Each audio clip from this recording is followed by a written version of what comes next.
You're still muted. Hey, welcome back to Revisiting the Mania of Wrestlemania Rewatch podcast. I'm Carlos, And I'm Maria. and today we are revisiting WrestleMania 24, the biggest WrestleMania under the sun. And with us is our guest Raymond from RPad TV and the Beer Pad, who was there live working the event. That's right. It was a Um, glorious time in Orlando. Welcome. I think you're the only one that probably would ever say that, besides any of the kids visiting Disney or Universal. Now, Raymond, why were you at Orlando? Can you give us any information on why you were able to attend this WrestleMania in person? I was actually going to Universal Studios. Then this thing happened at the same time. Nice. So I'm like, oh, I'll go to that also. Now, Yeah.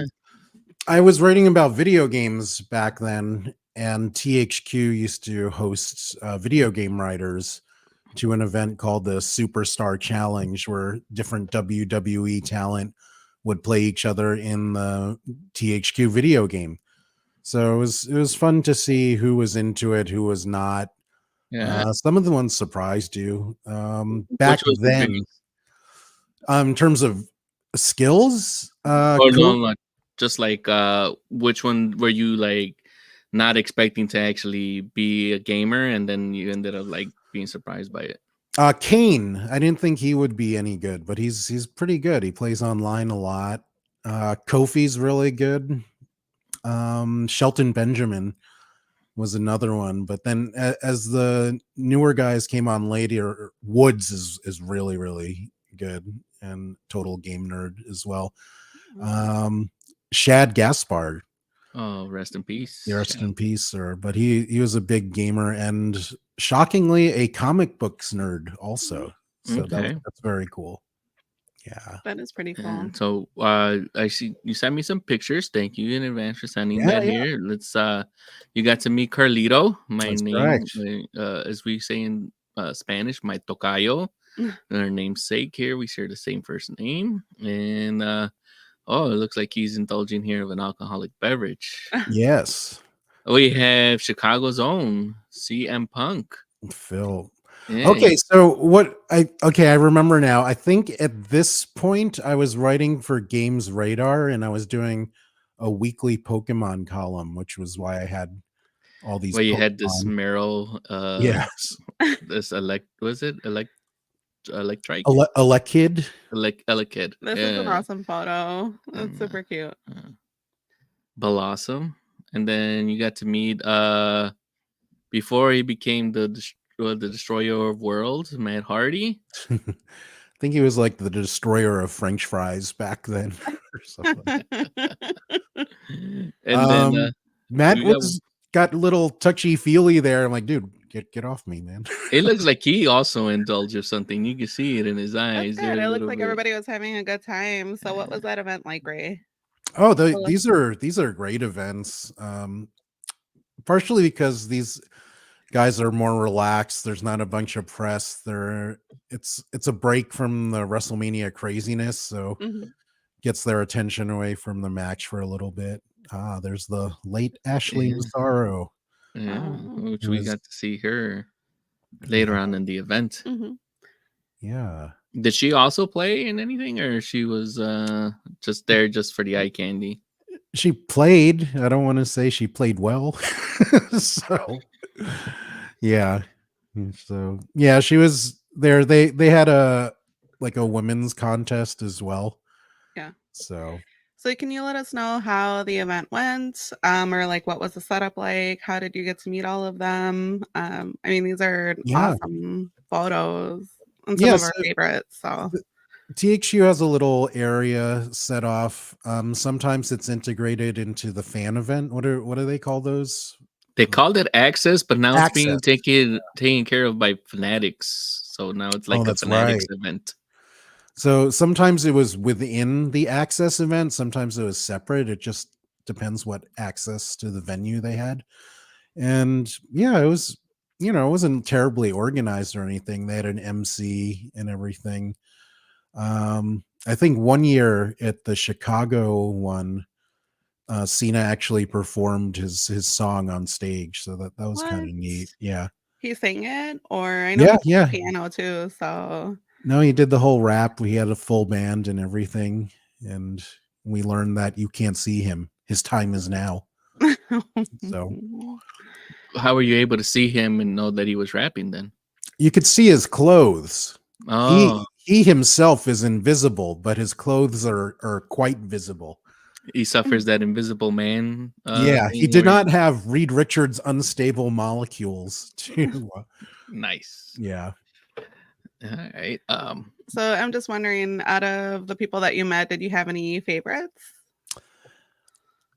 I liked Christian Cage a lot. I thought he was funny, and he would try to push humor over an edge sometimes, and it didn't always work, but I love that he tried it. He was known as the sexy beast for a while. So when I did an intro with him, I'm like, I'm here with Christian, who's going to tell me all about his sexy beastness. And then he was like, no, I think it's sexy bestiality. Wait, Oh no, and he's like, no. wait, don't use that. Like he's like, should I say that? Should I not? That's don't print that. don't Yeah. print that. Trish was really cool as well.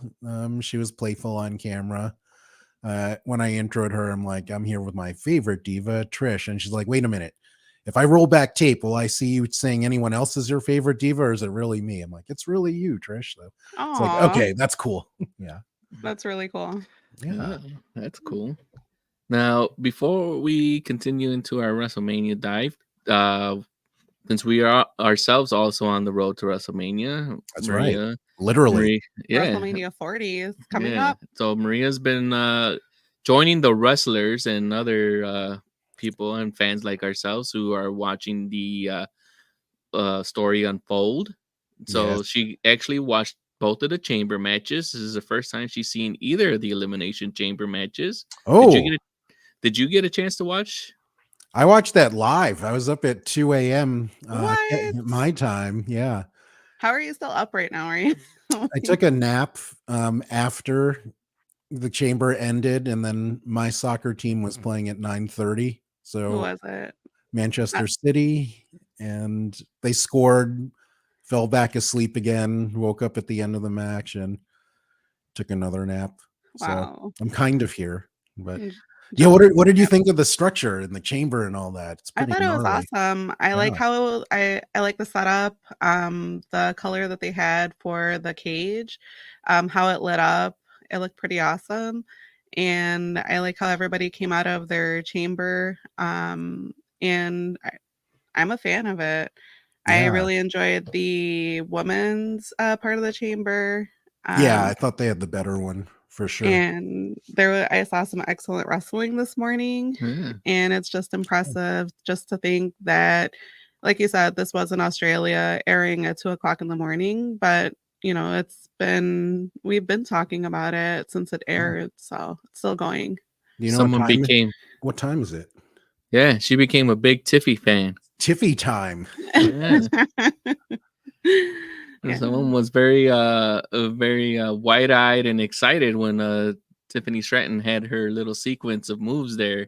No, she did well. Yeah. But I was surprised how much the crowd liked her. Where, she's supposed to be a heel, but they might have to turn her sooner than planned, because the crowd, or at least the Australian crowd, was super into her, treating her like a face. So Wow. Yeah, I noticed that. I'm surprised that they actually went with they actually kept her long. They got rid of her before getting rid of Raquel. I understand why, because Raquel's like a powerhouse. But it Yeah. looked like she was still having that allergic outbreak she gets now, the hives. Yeah. So, Wasn't she not wearing makeup or something? Because you could tell. yeah, Yeah. Mm-hmm. she wasn't wearing her she normally has her makeup like however they apply it, but you can tell when she has it on, her eyes looked swollen, especially like Yeah. underneath her eyes. And it reminded me of those pictures and the videos she posted when she came like forward with her disease that she ends up having, like from anxiety or something triggers it, and then she ends up getting these hives and she gets swollen. Like it's like an allergic reaction. Yeah. So we had 6 women wrestling: Mm-hmm. Becky Lynch, Bianca Belair, Liv Morgan, Mhm. Tiffany Stratton. Like you said, she was amazing. Naomi, who is a favorite of mine. Like you said, Raquel Rodriguez. Who is your favorite, Ray? I'm a fan of all these women. I thought Bianca did really well. She had a fantastic match. I mean, physically, she's just such a ridiculous athlete that she can do things that no other women on the roster can really do. Yeah. But I was impressed with Tiffany. Her offense was good. She has a great character. She looks great. But what surprised me is how well she sold, which is unusual with a younger wrestler. Usually that's something that has to be learned, but she sells really well. And I think her future is just tremendous if she stays healthy. Yeah. Think that she does have a very bright future ahead of herself. Like you said, I kind of like her heelish. I don't see how they could keep her as a face without having to keep that attitude that she has. Yeah. But I mean, That kinda- sometimes they don't, the audience doesn't give you a choice. You know, Yeah, the audience will like who they like. that's I was true. a fan of everyone's ring gear. I thought it was awesome. I didn't like Becky's. You didn't like Becky's? It looked I like it saw- was leaking. I'm like, what is, Really? yeah. I'm like, is it blood drops? Is she like leaking Kool-Aid? I don't know what's going on here. I saw on Twitter that it was a tribute to the Scott Hall Wolfpack. Oh, really? Tire. Not at all. I was like, But that's what I was Becky's like. I didn't crappy get gear. that. Yeah, I was like, what? I like even in seeing that explanation, I was like, yeah, I don't see that either. Wow. When Bianca Belair, she does that lift up, she reminds me of a move that Ric Flair does in this WrestleMania that we're going to be talking about, which I was like, she is strong. Oh yeah. Like she, we've been watching her show. What is the show? Montez or Love in WWE, I think, in something like that. Yeah, so we've been watching that. That's been like a guilty pleasure because we don't do a lot of reality TV. But that's been a good one to watch. She's like making her own clothes. She was a track star, and just seeing her wrestle in the ring today was pretty awesome. And I was really excited to see her. It was like she is strong. Yeah, I mean, for a long time, she would only wrestle in long pants, so you couldn't tell how ridiculously muscular her legs Right. are. But now that they have her wearing shorts, and it's just kind of crazy, and you see it when she's lifting someone up, like she's like stronger than some of the men on the roster. She is. She's stronger than her husband. Yeah. She could beat up Tez easy.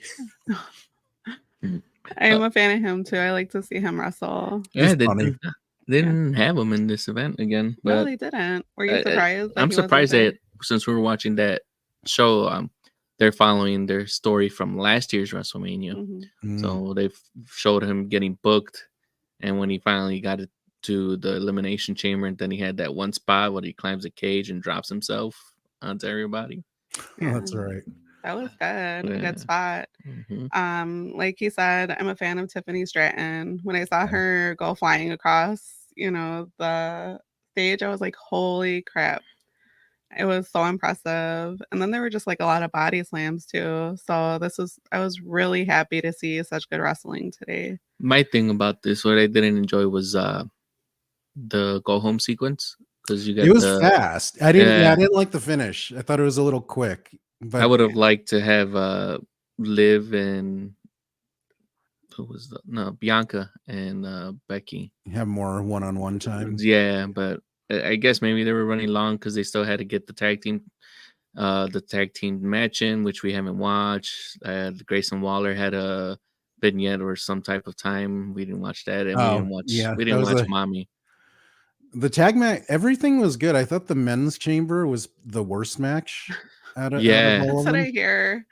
But she was enjoying it, and I wanted to hear her part because to me, it's more like you maybe you agree or maybe you won't, but I feel like everything's all done by the numbers when it comes to the guys. Like they have like this one set piece. Yeah, someone's always gonna get speared through the chamber. Someone's gonna always do like this crazy a little boring thing compared to the women's part of the chamber.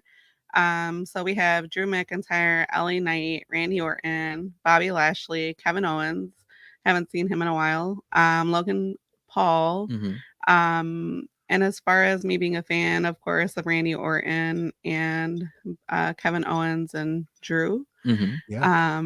So when we were watching this, we were just live. I want to say like live tweeting on Twitter. Yeah, we were live delay tweeting when everybody was probably awake and watching it when we started watching it at normal American time to be watching it like at 8 or 9 o'clock in the morning. So did you have any favorite performances in the men's chamber match? I do. I really enjoyed watching Drew wrestle, and of course Randy was a little lackluster for me. What did you guys think about that segment? I'm not sure if he actually legit got hurt. I heard or if that was just like I thought I think that was his out for the match. I mean, okay. I wasn't thinking about it clearly live, but my first thought was like, well, he's fighting Seth, so a heel has to win it. So Drew was the obvious winner because it just works better with fighting Seth at WrestleMania. So the back injury, I think that was Randy's excuse for it, and also the Logan Paul excuse. Yeah, the brass knuckles, and so he's protected. Yeah, I was like, where do those come from? Don't hit me with those. All sweaty. That was they had them in the last pay-per-view also, except usually it's one of his like flunkies handing it to him in the crowd. I think that's a better way of going about it, like, because now you're like, is there any protection from that, like, or where is it kept? Do you have like a kangaroo pouch because you're in Australia in there? Or? Oh, speaking of contagion, when Raquel came out and didn't have the makeup, I'm like, wow, does she have pink eye? Did Carlos fart on her pillows? What's going on here? Wow. Oh, shots fired. Because that went around in your neck of the woods for a while, we did, but reminder that we have it actually was like a community thing because that was just you and Carlos is farting on a bunch of pillows in the community. Our toddler had it, and then of course it went from one eye to the next, and then I caught it. So we kept on saying wash your hands, but kids, they're like, let me just touch all the things. So and then Carlos went to go to the store and he saw other people in the same aisle looking for the same thing. So yeah. So Maria, preschool. I would actually be interested for Maria to watch the first chamber match because they had no idea what they were doing. They totally underestimated how hard everything was, and they were like, throughout the match, you could see them be like, "Ow, ow." Like the first one, like the first one ever. Yeah. How many years ago was that? I'm curious. Not too. I think it was like 2006 or something. It wasn't. It's a pretty new match, relatively. And the structure of the cage was different. The only thing that bothered me about this chamber is that there was a shadow. Did you? No, that was the lighting from the stadium. Yeah, that annoyed me, and it didn't happen in the women's match because it was still daylight. But when the men's match came around, there was like a big band, depending on the angle of the camera. Yeah, not to be picky, but yeah, that was like a little weird for me. But see, this is why watch the first match because a lot of things go wrong, and they improv really well. There's a moment where Kane's pod opens, but it wasn't supposed to. So he's like, "Well, what do I do now? I guess I have to fight." So they and that threw the whole plan for the match off because nobody was expecting Kane to be the next guy out, but they all had to roll with it. I'll watch it because this one was just really good. I was really impressed with like how well everything looked. I was like, the setup was really beautiful. The lighting was beautiful. It just looked really like, I was like, wow. And then for them to be performing in Australia, with all this controversy going on, I'm like, really, this is a international, Well, they're lucky they booked this a year in advance or something. It's an international event. Right, but they almost didn't have the chamber if the stories are to be true. But when they tried to ship it out, there was a pirate attack. What? Like literally for this year, 20? Yeah. It's like the pirates knew that the chamber was leaving, and they were just like camping out by the Suez Canal because they were supposed to go Yeah. from Connecticut or New Jersey, wherever it's from, What? and go down through Panama to go through the canal. But instead, they had to go through the rail from the east to the west coast, ship it out from California, Mhm. from a boat to Australia to I avoid the pirates. That's pretty awesome. But this is like a 2024 story.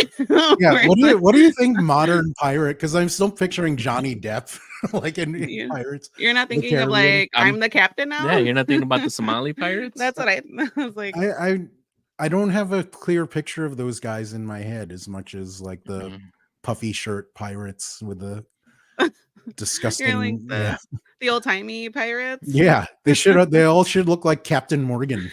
Our kid had a moment where he was calling people scallywags. Wow. So the first chamber was in February 2010. Oh wow, even more. Yeah. Recent.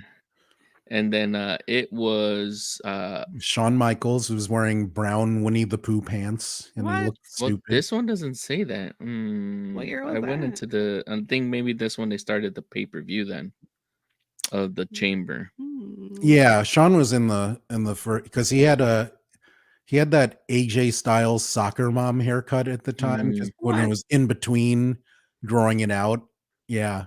I was like, oh, is it a Survivor Series? Why don't they have the setup where it's like the first person or last person standing is the one that wins, like after you go through the different wrestlers?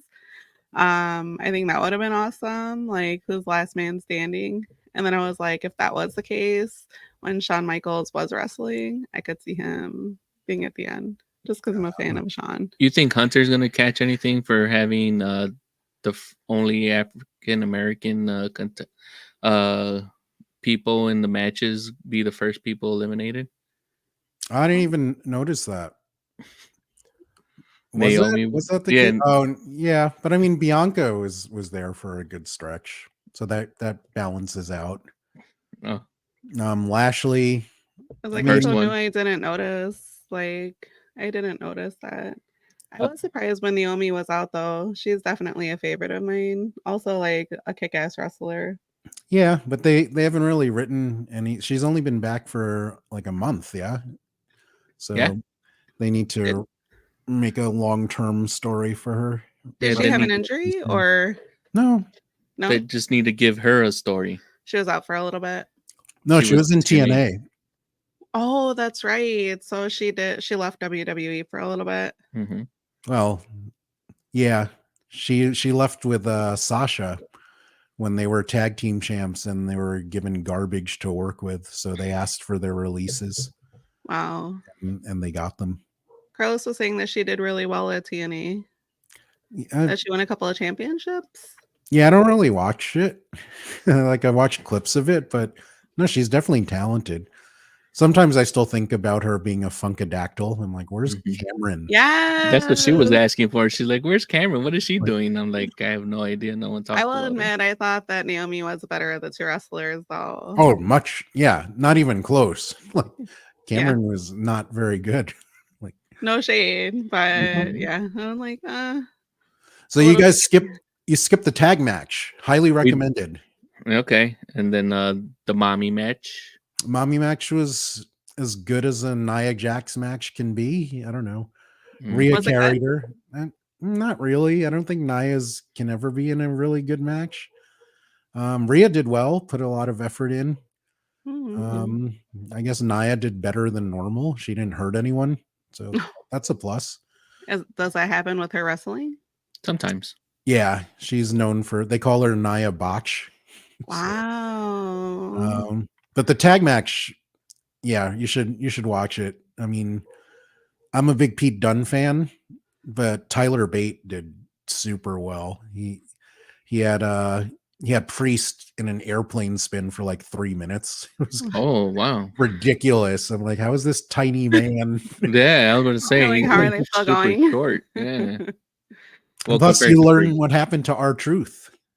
Oh, I don't know if you went to social media, but R-Truth accidentally went to Austria instead of Australia. What? Yeah, I see. Posted that on Twitter. On accident or as a serious? No, it's part of his. his shtick because didn't Yes. he? Okay, on like during what was it? The Royal Rumble. Mm-hmm.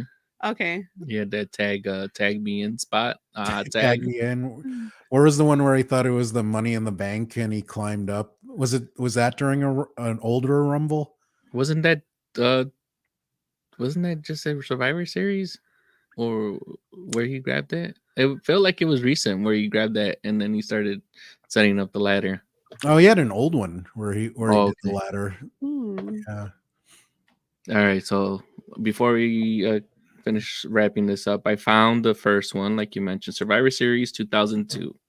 Elimination Chamber match, Triple H, Shawn Michaels, Jericho, Kane, Booker T, and Rob Van Dam. Wow, that sounds pretty awesome.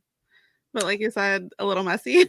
A little messy. I think this is the match. Yeah, this is the match where Rob Van Dam does the 5-star off the pod, but he lands it wrong and he like lands on Hunter's throat, and like Hunter was really messed up in this match. Wow. The throat. Yeah, for some reason he kept wrestling though, but apparently he could have died.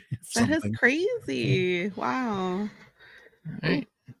If there's nothing else about the chamber, we can finally dive into WrestleMania 24. Ray, you have any additional tidbits about the chamber? No. Congrats to the women's chamber participants. I thought they stole the show. Yeah, definitely. Same.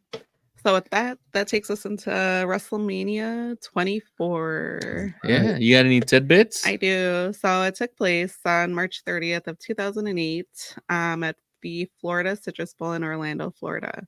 Is it still called the Orlando Citrus Bowl? Sure. I mean, it might have a different name because, like college stadiums get sponsors now. So this marks the first WrestleMania in Florida. And what was I going to say? The second one ever outdoors? Well, you remember Caesar's Palace? Yeah. So that was April 1993 at Caesar's Palace in Las Vegas, Parrish, Nevada, and that was the world's largest toga party. So that's the first one that they had outside. And I was gonna say, if anyone's interested in revisiting that, we definitely did a revisit. So check that out in our playlist. Also, we had an opportunity to see socialite Kim Kardashian. And who was it? John Legend was singing America the Beautiful. Yeah, John Legend kicked that off, and then we got the airplanes flying overhead. Raymond sent us a picture of his view of this WrestleMania event. Ooh. So it looks like you did not have the side with the long entranceway. Oh, you did, right? Okay. Yeah, we usually have a few boxes when THQ took us to these things. So that's awesome. So you were in the press boxes? No, they had luxury suites, which was nice because you didn't have to fight over the bathroom. That's true. All right. And then we have our first match to kick it off. Unfortunately, it is not a Money in the Bank match. It is JBL versus Fit Finlay in a Belfast brawl. Ray, tell me, were you very excited to see JBL and Finlay wrestle during this first match? Half. I'm a big Finlay fan. I think he's a fantastic worker. I was never into JBL. Partially, I liked his character, but I never really liked him. He has a reputation for bullying other wrestlers, and he's taking it way too far. He beat the crap out of the Blue Meanie at that ECW, the One Night Stand pay-per-view. Right. Like, legit bust him open. So I wasn't a fan of bullies ever. So ever. Yeah. So you can suck at bullies. Yeah. What about you? As far as this, well, I have to give respect to a wrestling vet, like Ray said, Finlay. He's been wrestling since the 70s, and I love his wrestling gear. JBL is okay, but definitely a fan of Finlay all day. Yeah, I mean, I was just, when this match was announced, thinking back to 2008, I was like, what the heck is a Belfast brawl? Belfast is a city in Ireland. Also, it's no DQ for this match, right? Yeah. So apparently, if you're gonna be brawling, sorry, not balling, but brawling somewhere over there in Ireland, especially in Belfast, you have to expect to be attacked by trash cans. Yes. Woo! And you also have to expect to be thrown through tables. Yep. And hit by shillelaghs too. That actually got done over there too. And then those are his moves, right? And he had that, and then you eventually get a clothesline from hell. I think there was a point where WWE renamed him the Belfast Brawler instead of Finley. Or I could be wrong, but I'm pretty sure that's where that. That's one of his monikers. Yeah. I don't even know if he's from Belfast, actually. Well, I have to say, remember, he'll look it up. Remember Wrestling Friends, it's not the size of the dog in the fight, it's the size of the fight and the dog. Is that a quote from Fit Finley? That is a quote from Fit Finley. So just throwing that out there for everybody. Okay. I'm a fan of him. He's a little tiny, but man, he's fierce. He's strong. Yeah, I'm not going to be able to pronounce his actual city that he was born in. It's one of those things with like a COAH and all that. No, because it could like. Oh, is it racist? No, it might be, but Carrick Fergus or Kirk Fergus. Okay, it's in County Antrim, Northern Ireland, and he's just billed from Belfast. One day so was he the Belfast Brawler? Is that listed as one of his names? Yeah, that is one of his listed, but I'm not sure if it was given to him by Vince or anything like that. So Maria, I don't know if you know this, but Findlay plays a huge part in the rise of women's wrestling. Does he? Mm-hmm. Yeah, he was, and this was almost as a prank. He was told, "Okay, you got to train the women and teach them how to wrestle." Right. And Findlay's a proud Irishman. He's like, "Fuck you! I'm gonna train them and do it well." And he helped Trish, because Trish wasn't a wrestler before; she was like a fitness model. But he was the one that took her to a next level and really got her good in the ring. So, wow, thanks to Finley. Cool. Yeah, the Belfast Bruiser is Bruiser. Yes. So, this match, did you enjoy anything about this match, Maria? Well, this match goes on for about 8 minutes and 43 seconds. I think it had a few great spots. JBL hits Finley like you just showed with the trash can, wrecked him. Also, like what are rectums? No, wrecked him. Oh, that's my Chicago accent, I suppose. It made it all one word. Wrecked him. Like instead of saying South Chicago, I say South Chicago, all one word. South. What else? We see somebody getting hit with the kendo stick. Yeah. His son Hornswoggle. We get to see him for a little bit. Yes. And what else? We see a clothesline like you just showed from JBL. So we had a few good spots. Yeah, it was a good spot. Like the ones that we showed here in the pictures. Overall, this match is like one of those things that we've probably been able to see like on a Raw or SmackDown. Yeah, it's just a curtain jerker. You get people excited to see the weapons and whatever, but ultimately meaningless. Yeah, so. And for this, I won't recommend anyone to go back and rewatch this. What about you, Maria? This match was cool. Again, fan of Finley. Think he's cool. Like his wrestling gear. Love his boots. And then Ray, you telling me that he was training the women and that's how they started to learn different technical moves or get better. That's pretty awesome. I can't wait to like dive into that. But with that, this is not a revisit for me. And it's kind of one of those that I'd recommend you skip through. Ray, what do you think about this? Same thing. All respect to Findlay, but skip this one. All right. And with that, we move on. We have a consensus? What? Yeah. Wow. We're either getting worse or we're getting better at judging these matches. And with that, we get the fourth annual, I guess, tradition of the Money in the Bank ladder match at WrestleMania. This match includes John Morrison, Carlito, who was pictured earlier with Raymond, Shelton Benjamin. He's back. He stole the show into Money in the Banks, the first two ever. Yeah. CM Punk, Mr. Kennedy, MVP, and the return of Chris Jericho. This match goes for 13 minutes and 55 seconds.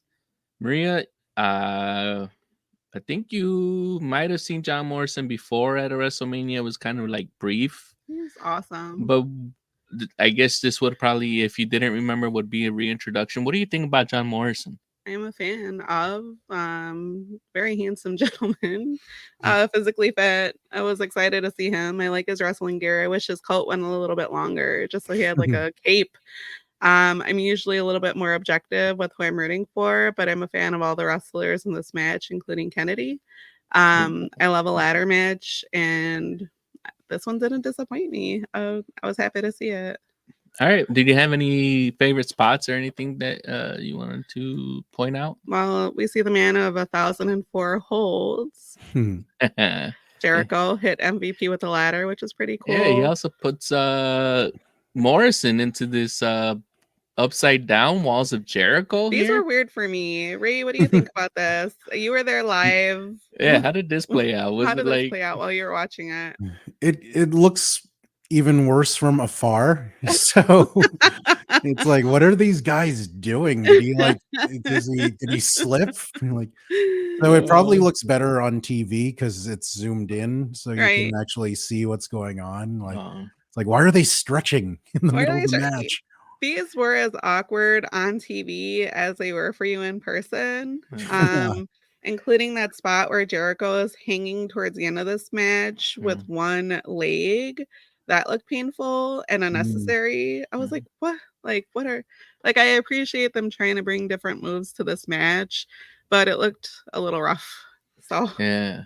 And then like this seesaw ladder bit, I'm not sure how that played out for you live, but I remember it, and I remember it going differently. So maybe remembering a different ladder match.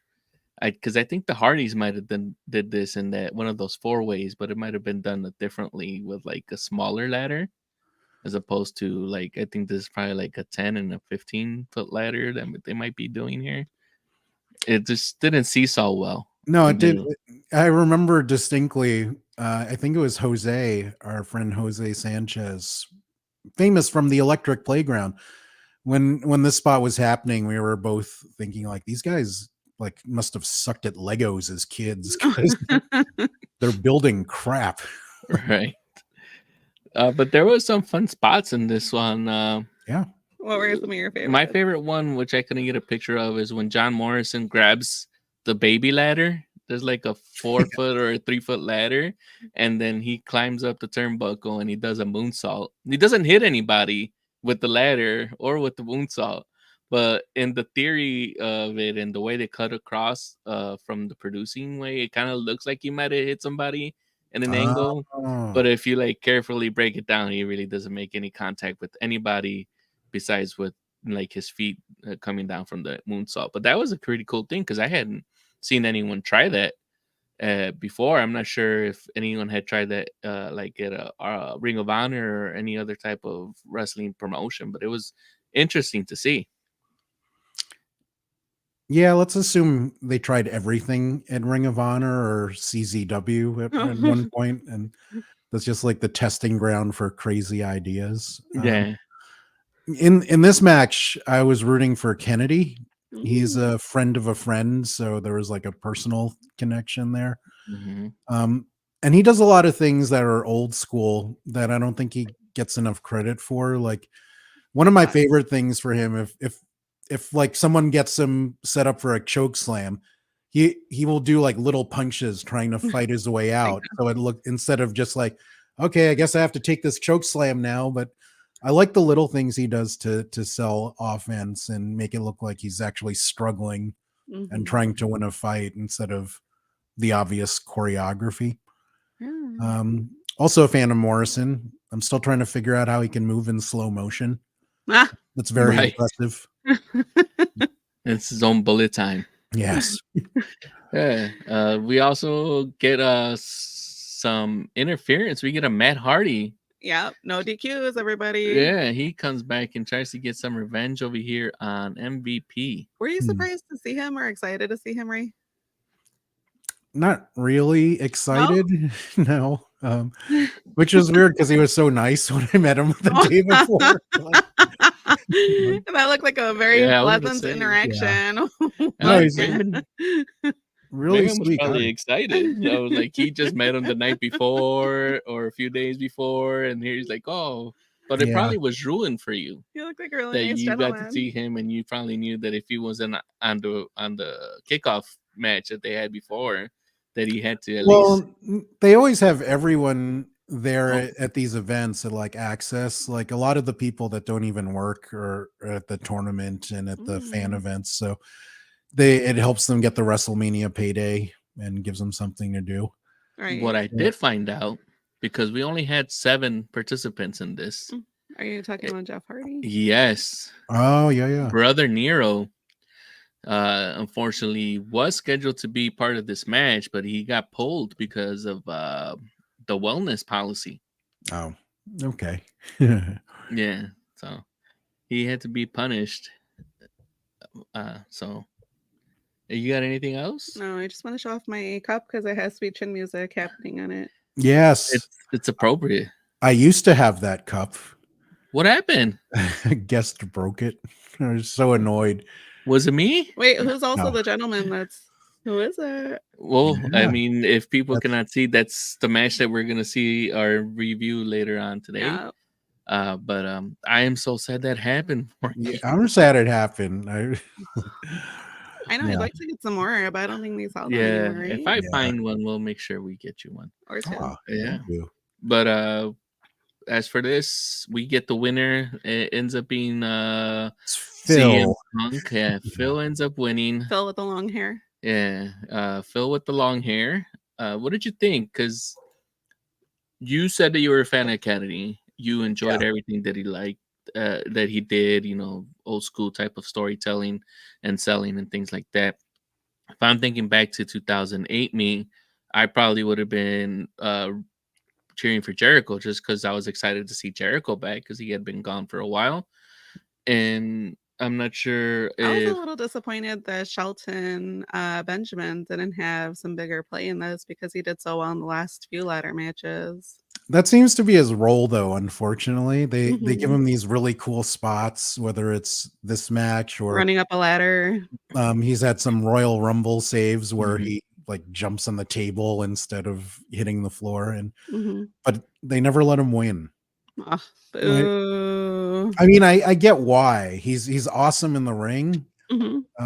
Never the greatest promo guy. So I hear you. Yeah. Can only go so far if you can't make the people care about you in a promo. Yeah.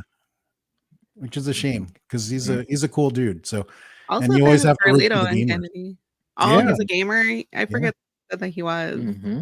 So with this, we get to the next event or the next match. I'm not saying the battle for brand supremacy. Yeah. Wait, you didn't say if you'd revisit. Oh yeah, completely skipped that one. I'm sorry. It's okay. I'm Raymond, like, wait a minute. Let the guest go first. Would you recommend that people revisit this Money in the Bank ladder match?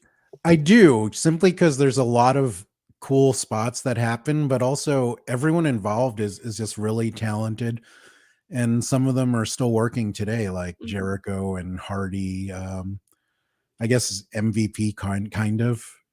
Carlito is like twice the size now. He discovered human growth hormone, I think. So is MVP wrestling or he's a commentator right now? Kind of like a manager kind of deal. I don't know. He's with Omos still, or is he doing something? I think he's still like packaged with Omos, but we haven't seen Omos that much lately, except for I think Rumble. Was he in the Rumble, and that's it. So what about you? I rudely interrupted, right? No. I would give. I would say watch this match because there's enough cool moments and a lot of great talent involved. Yeah, same page. I agree with Ray.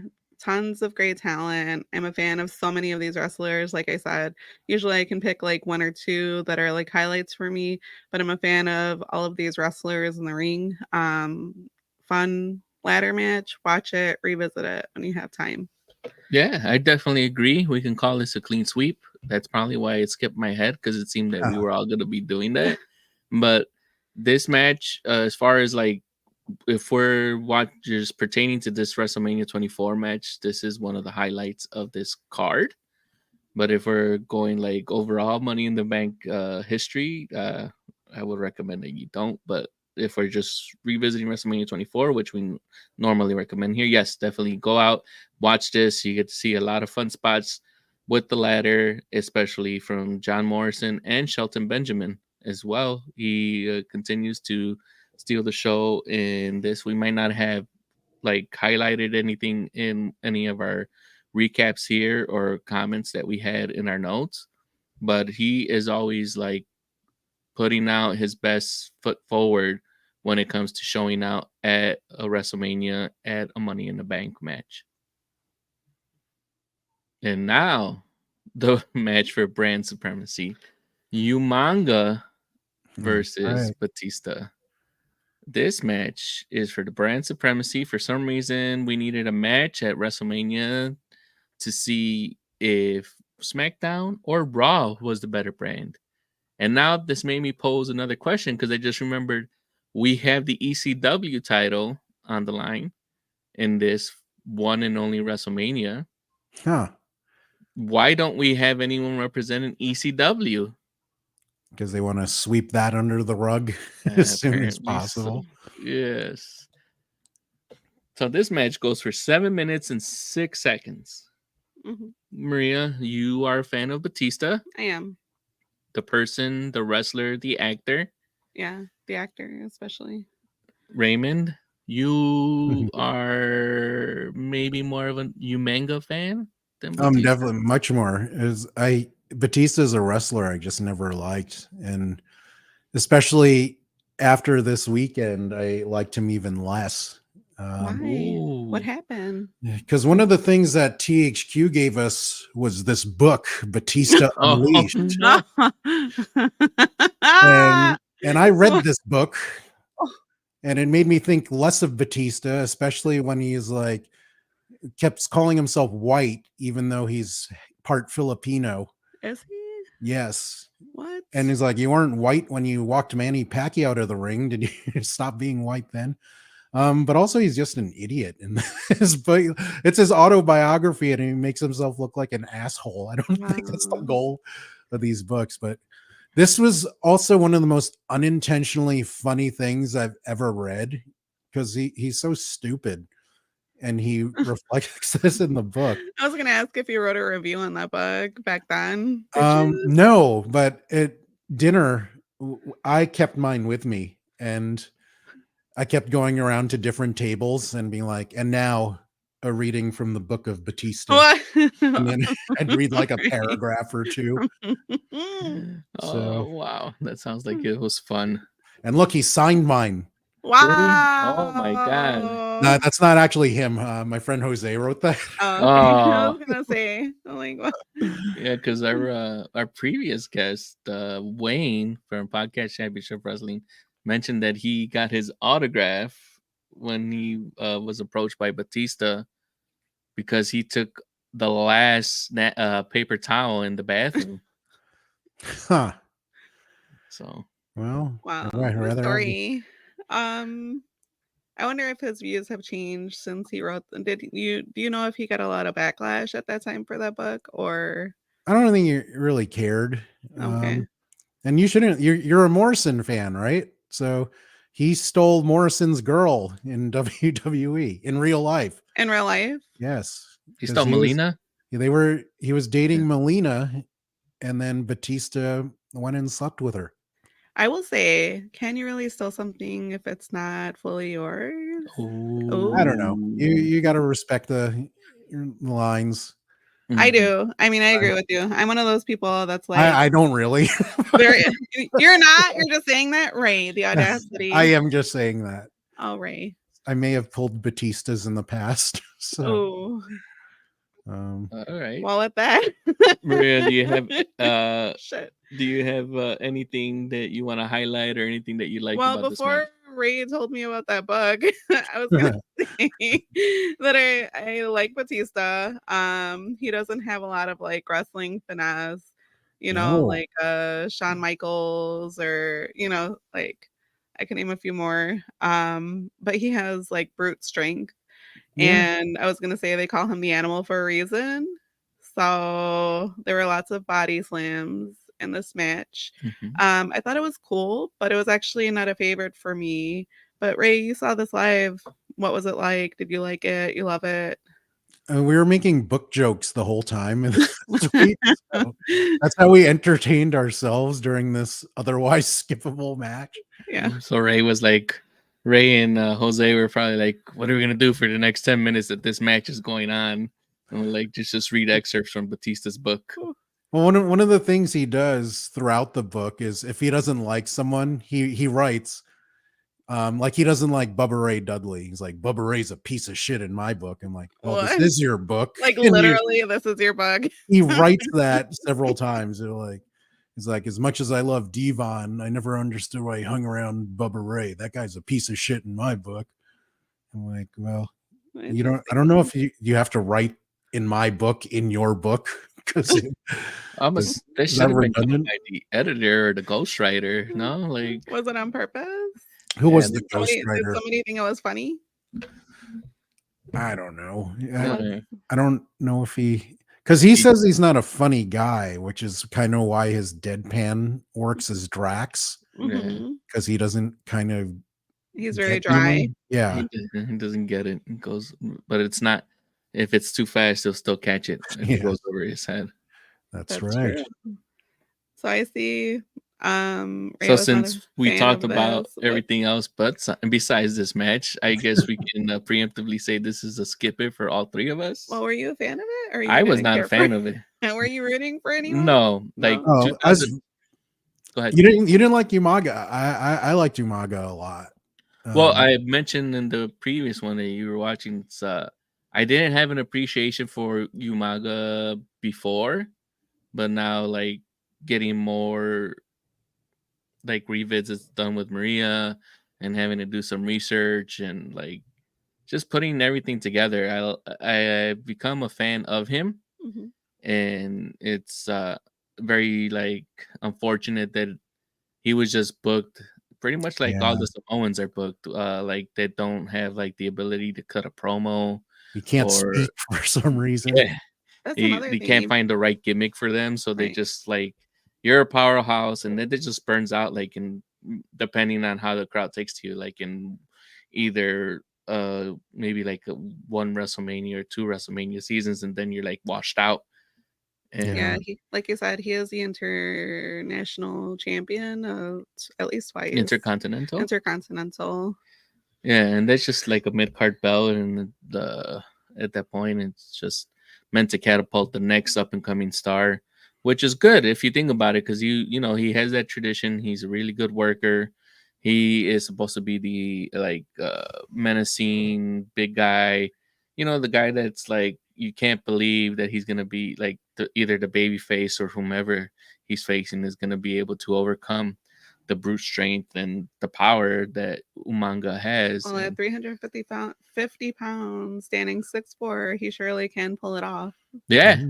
I can see like, all the little nods into like that the Usos and you see the family style there before and in the present, so that's kind of cool. Yeah. He had one of the best ribs. I think it was Edge, because they were road pals, and you know how Umaga has that stuff that's written on his stomach. Samoa, it says. Yeah, so Edge came out in that style with stuff written on his stomach at a house show and didn't tell him, and like he totally broke him. Wow. I think there's pictures of it online if you can find it. Oh, that's hilarious. So Well, I'm glad that you're talking about this because we didn't have a chance to talk about the 2008 WWE Hall of Fame. Okay. Ray, Ah, did you have the opportunity to watch that? I did. Did you get Yeah. emotional when you watched it? Yeah, he sent us some For pictures. Flair's for sure, because I mean he was such a big deal to me growing up, and I think he was the best ever. Yeah, so let's show a couple of pictures that Raymond showed us Yeah, of them actually attending. This is before they moved it to SmackDown, and they actually had like maybe like a hall or a concert, like a small concert venue that they shelled that money for. So this is Dusty, Mm. yeah. Oh, Dusty. and he was inducting who at this time? Was he inducting Flair? I don't think so. Did he? Hmm. I don't So remember that Howard one. Finkel introduced the Hall Yeah, of Fame but this is the class. Hall of Fame ceremony we're going through. Oh, okay. So Yeah. if it wasn't him, I think he probably had combos. Oh wait, no. Also the Briscoes, they're big in Florida, so maybe Dusty. Jerry and Jack, Yeah, and they went in there, and we had Mae Young with that's Pat right. Patterson. She's awesome. Yeah, Have you seen her old school wrestling, Ray? Like, yeah, for sure. it's good. Maria found a YouTube channel. Dedicated to Mae Really? Young. Yes. Yeah. I'll send Oh, it to you. do they have like the other They women have a from that, few. like Velvet McIntyre and all Yeah, that? like Oh, some of that's the people that awesome. she faced. Yeah, I was watching that the other day when I went down a rabbit hole. I'm like this. I'm so excited to see her wrestle. Yeah, I mean, she was still taking hits into her 70s or I think she was in her 80s when she was taking those tables through with the Dudleys. Dudley's. Yeah, and her vignettes were a lot of fun. So it was good to see like her original wrestling. she gave birth to a hand. That oh And like Ray mentioned, he got to see Ric Flair. woo. It's so Now, funny. He like his, he likes to talk and tell stories, but they tried to cut him off so many times. Um, another one like that was when they inducted Iron Sheik, and They he kept telling stories, but maybe a third of the audience could understand him because of his accent. Did they start playing the music? They're like, time to go. They tried to get him to cut off, but he kept going, and then at that point the wrestlers were just cracking up. Wow. They thought it was hilarious. who's also going to go up there and take? Well, maybe now because he was older, but before, who would have been up there to take the Sheik off stage? It was nice to see Yeah. his. Okay, so this is a watch for me in 2024. You guys, you got to see it in person, Ray, and then you watched this while it was televised. When I saw it now, we just recently watched Ric Flair's biography. And so when I saw his kids in the audience and I saw his son, ooh, Oh, Reed? yeah, Yeah, it was like I teared up because it was just, tough to watch, just knowing that later down the road, what happens to him. and it's Did you? also weird seeing Ashley, Charlotte, before On the surgery. that, but also she had no intention of wrestling at that moment in time. It Right. was only after Reed died that she thought of becoming a wrestler. Yeah. But And I really enjoy watching Ric Flair. He is just very honest about who he is mhm. and what he isn't. Some of his misses and stuff like that. So I was really glad to see this and to see his kids in the audience. His family was a really good moment. Mhm. Yeah. Yeah, the Hall of Fame. I pretty much was a fan of. Well, obviously Ric Flair, but not as much as Raymond because you got to see a little bit more of that particular territory that Ric Flair was. I only got to see a little bit later, pretty much of when he debuted, like in WrestleMania 8 or 7, 8 and forward. From there, I was able to keep track of him even more because then he moved to WCW and things like that. But Right. Yeah. But even younger wrestling fans, they see Ric Flair, they think of the dirtiest player of the game in the game, and they only think of this old man who hits people in the balls and cheats and stuff. But watch some of his matches with Ricky Steamboat. Man, those were Yeah. so good. He's Some of the best matches. an amazing wrestler. yeah, we did pull up a poll that we're probably gonna be like taking some of our future bonus content off from, because we will be like having the plan for our trip more to WrestleMania 40. Yeah. then we'll have to have some content to keep some people entertained that are interested in continuing to watch us while we're away. Do the chamber, first chamber for sure. That's true. Well, we're adding that one. The one that we have also that was the Hell in a Cell between Mick Foley and Hunter and No Way Out 2000. And then the Hell in a Cell with Bailey and Sasha in 2020. And then I don't know. I'd do the Iron Man match for those guys. I mean, the Takeover Brooklyn. Okay. I think that was so good. Then we were suggested the first ever Starrcade. Oh yeah, it's from our no, it wasn't Starrcade. It was War Games. Excuse me. It was War Games. It was the first ever War Games from Chicago in 1986. Just the first one. It's like we want to watch that too. Yeah, and then we'll add like you mentioned, this Elimination Chamber from the 2002 Survivor Series, and now the Iron Woman match from NXT Takeover Brooklyn between Sasha and Bailey. Great ideas. Yeah, guys. so now we have 5. So I think that should be good enough. There you go. And with that, we also had the opportunity to see Rocky Johnson. Oh yes, that's the right. Soul Man, the High Chief. He was one of the first wrestlers that made an impression on me when I was a kid. Yeah, I remember that one with him and Tony Atlas. Tony Atlas. Yeah, it was weird that they didn't go in together. They had some heat for a while, so yeah, they did not get along for a little bit. Yeah. They mentioned it in Young Rock. You see the little digs that Rocky Johnson puts in with Tony Atlas, and that it's not done like accidentally. Those little nuggets are dropped, just like there's mentions of a certain icon. Yeah, right. That they do in the locker room that did not want the Rock to progress as fast as he did. One of my favorite Tony Atlas stories is one of my favorite Bobby Heenan stories. I don't know if you remember, they repackaged Tony Atlas and gave him like this African royalty gimmick, and he was Saba Simba.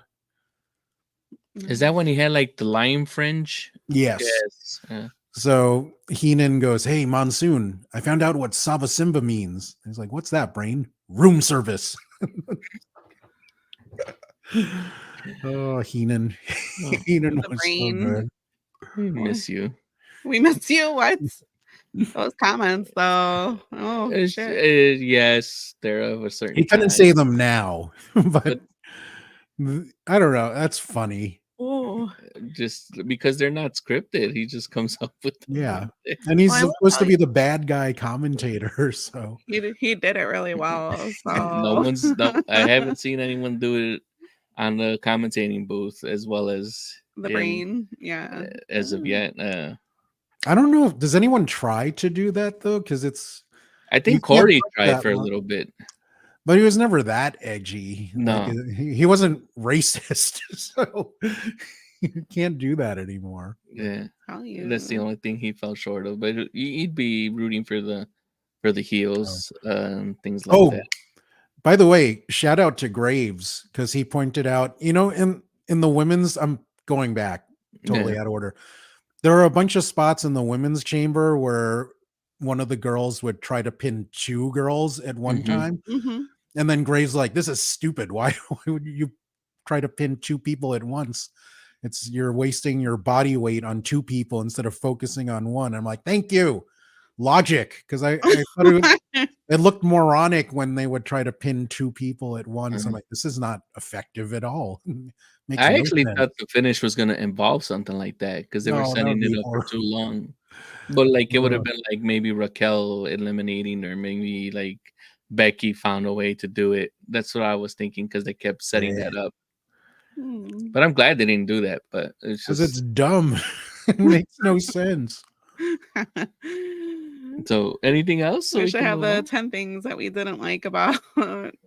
Yeah, we could. It. With that, we can fly through this 11-second match. The 11-second, the first and only defense of the ECW Championship at a WrestleMania. Kane won the Battle Royal that was done at the kickoff. before this WrestleMania aired, and he won, obviously, because we see him challenging Chavo Guerrero Jr. Oh yeah. I almost forgot about this match. That's funny. Were you even there at the time of the kickoff? Yeah, because we always got to the suite early to start drinking. That's smart.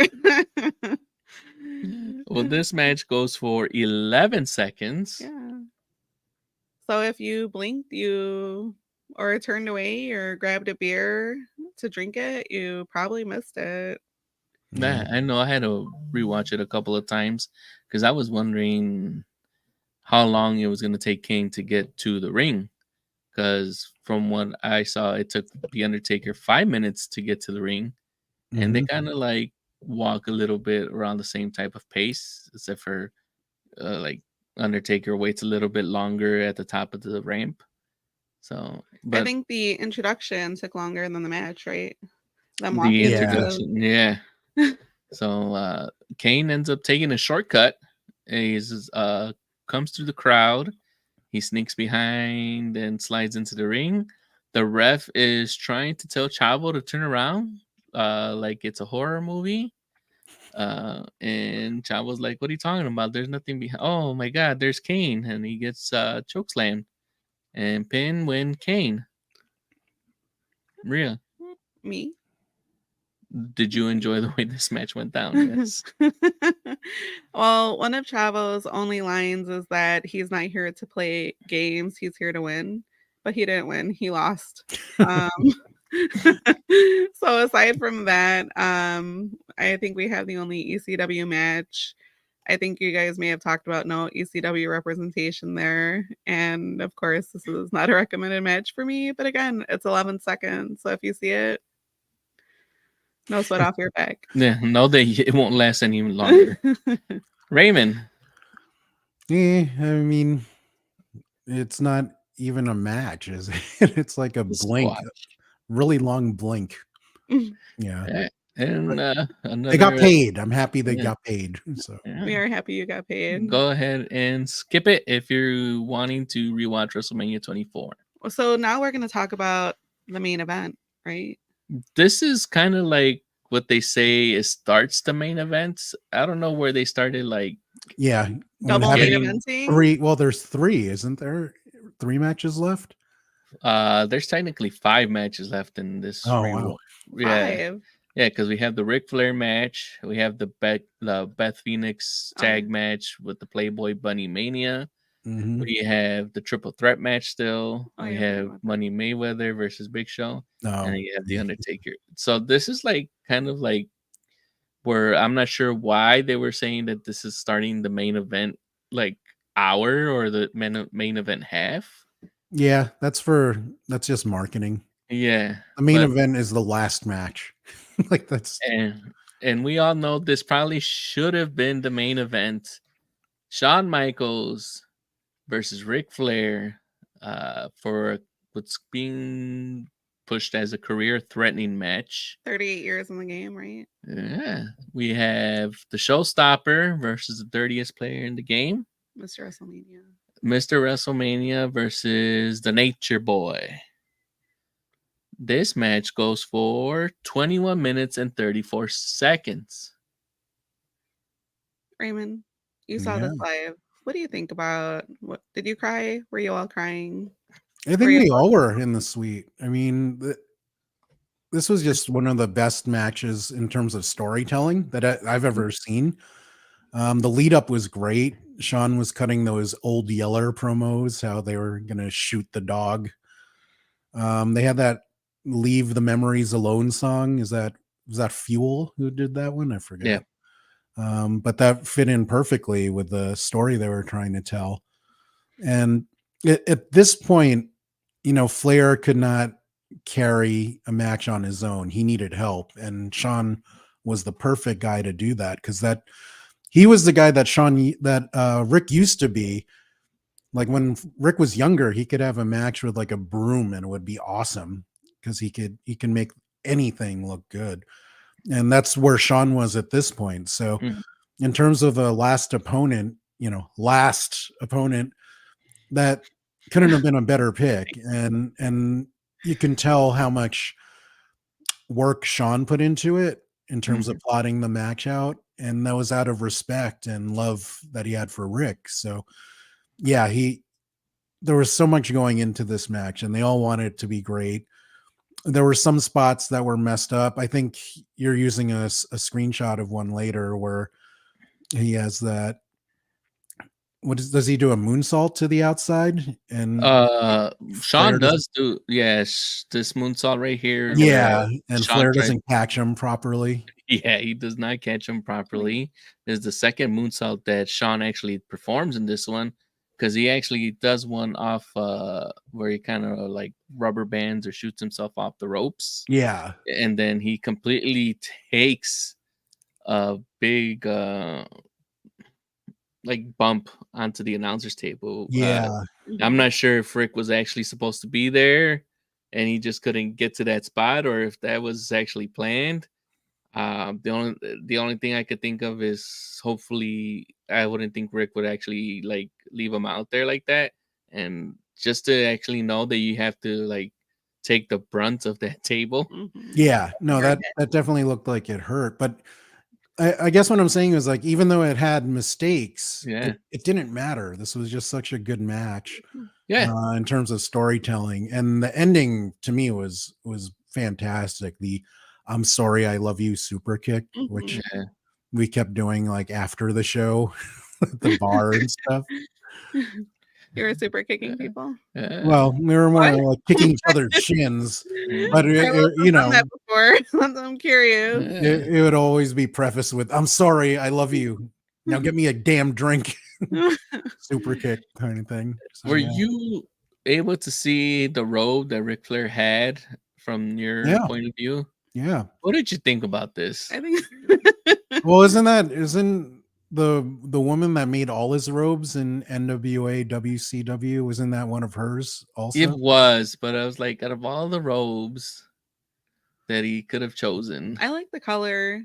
I like like the the color, I just don't stones. like the fringe of the I like the feathers coming feathers. I in the think it's just front. the shape of it, like Yeah. the way it holds his neck in the front, and the Yeah, way it. it's almost like a Liberace thing That's going what I on. was gonna say, right? It did. Those throwback to From Liberace. his WrestleMania 1, Yeah, he did 1985 have at like a Madison powder Square blue, Garden. right? Yeah, I But remember. didn't they recut this robe for Charlotte? And Yeah, they end up. okay. Yeah, That's really I cool. mean that. Well, there's enough fabric for it. Yeah. It's just that was just like out of all the robes that he has, Only because it was like choking him in his neck. So it I'm was like, like what? this is the last one that we have in this WWE ring as him wearing into it, and I was like, but I was really psyched for this match. Yeah. I had no idea that I had no doubt is what I mean that that Ric Flair, this was gonna be his last match. Um, but I was proven wrong because he ends up needing to keep working, unfortunately. But as a send off, the way it was planned, like Raymond said, you can't get any better than how Rick continues to like try to work himself out through like work himself back. It was really done really well to pretty much like kind of hide or mask some of the things that Rick couldn't do. Like at Oh, 59 years absolutely. old, Yeah. he couldn't do that much, obviously, but he actually took like 3 sweet chin musics, Yeah. which was like surprising to me that he actually did that. He took he actually tried, and I couldn't get the picture of it, but he actually tried actually doing like a splash from the top rope at one point, Rick himself, and I'm like, what is he actually trying to do here? Yeah. He was like trying to pull out all the stops, and that's what you needed for the psychology of this match. It was like him scratching and clawing to stay as an active wrestler because this was a career-threatening match, and Shawn is just too good during his return since WrestleMania 19. Was he losing and putting lots of guys over at this time? Yes, but this is one of the few times when Shawn actually ended up winning. But we see why. It's always a tradition in the business that you lose on your way out. Yeah. And that's what ended up having to happen. After that sweet chin music, the last one, when Raymond says that he says he loves him and he misses him, or that he loves him and he's sorry, excuse me. They hug and HBK tells him something as he's draped over him. It takes a little bit of a while to get out of there. Flair eventually recovers, and he's also sad and shaken up. Oh, he was crying before he even got the last super kick, so you could tell how emotional he was. Yeah, because we all were under the impression that this was gonna be it, and it was just like a perfect send off. It might have not been like the most technical or the most like spot driven type of match or anything that you'd see currently with any of like the wrestlers, but telling the story, the build up before the story, it's perfect to me. I don't see anything else that you could have done with this particular match that would have made me enjoy it more. I'm not sure about Maria. I agree with you.